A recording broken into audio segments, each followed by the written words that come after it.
মাঠ প্রশাসনকে এই নির্দেশনায় দিলাম, যেহেতু রমজান মাস চলমান, আমরা তিনটি বিষয়ে বেশি করে গুরুত্ব দিয়েছি। একটি হচ্ছে দ্রব্যমূল্য নিয়ন্ত্রণ রাখা, বিদ্যুৎটাকে স্বাভাবিক পর্যায়ে নিয়ে আসা এবং সর্বোপরি আইন শৃঙ্খলাটা স্বাভাবিক রাখার জন্য।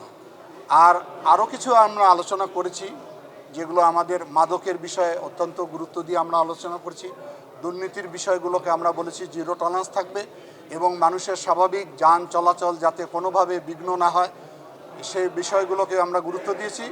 এবং আমি আশা করি বিভিন্ন বিভাগ থেকে আমরা মতামত নিয়েছি। এই বিভাগের অনেক দপ্তরগুলোতে কর্মকর্তা কর্মচারীর ঘাটতি রয়েছে, সেগুলো যাতে আমরা পূরণ করতে পারি। কিছু কিছু প্রকল্প আমাদের বিভাগে এখনও অন্তর্ভুক্ত হয়নি, সেই প্রকল্পগুলো যাতে এই রংপুর বিভাগে অন্তর্ভুক্ত করা হয়, মানুষের যে চাহিদা মাফিক প্রশাসন থেকে সেবাটা পায় সে ব্যবস্থা গ্রহণ করার জন্য আমরা অনেক আলোচনা করেছি।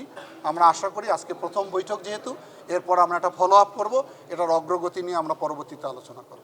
তো গত সরকারের আমলে গ্রহণ করা হয়েছে, নতুন করে তিস্তার পুঁতে বিক্ষিপ্ত বিচ্ছিন্নভাবে কোনো প্রকল্প যাতে গ্রহণ না করে, সেটাই আমি সেই সময় আপত্তি জানিয়েছিলাম। আমরা আশা করি ওই ধরনের আর কোনো বিক্ষিপ্ত বিচ্ছিন্নভাবে কোনো প্রকল্প গ্রহণ করা হবে না। একটি সমন্বিত প্রকল্পের মাধ্যমে তিস্তা শাসন, তিস্তা খনন, তিস্তা পাড়ের মানুষের যে দাবি সেটাই বাস্তবায়ন করা হবে। এখানেও আমরা 180 দিনের কথা বলেছি প্রত্যেক জেলায়। আর আমি মনে করি যে বিগত সময়ে বৈষম্য হয়েছে, এর জন্য মানুষের ক্ষোভ তৈরি হয়েছে। আপনারা আমাকে সহযোগিতা করেন, আমরা ভবিষ্যতে যাতে রংপুর কোনো বৈষম্যের শিকার না হয়। আমি রংপুরের সন্তান, আমি চেষ্টা করব যাতে বাজেটে এই ধরনের কোনো বৈষম্য না হয়। আমাদের মাননীয় প্রধানমন্ত্রী উনি রংপুরে নির্বাচন প্রাককালে এসেছিলেন, উনি নিজের মুখেই কথা বলেছেন যে এই অঞ্চল একটি সম্ভাবনাময় অঞ্চল, এখানে আমরা কর্মসংস্থান তৈরি করার জন্য আমরা শিল্প কারখানা নির্মাণ করব এবং রংপুরকে আর পিছিয়ে পড়তে দিব না। কারণ এটি খাদ্য উৎপাদনে যেমন সবচেয়ে বাংলাদেশের সবচেয়ে ভালো ভূমিকা রাখে, এখানকার জমি সস্তা, শ্রম সস্তা, মানুষ ভালো, আইন শৃঙ্খলা ভালো।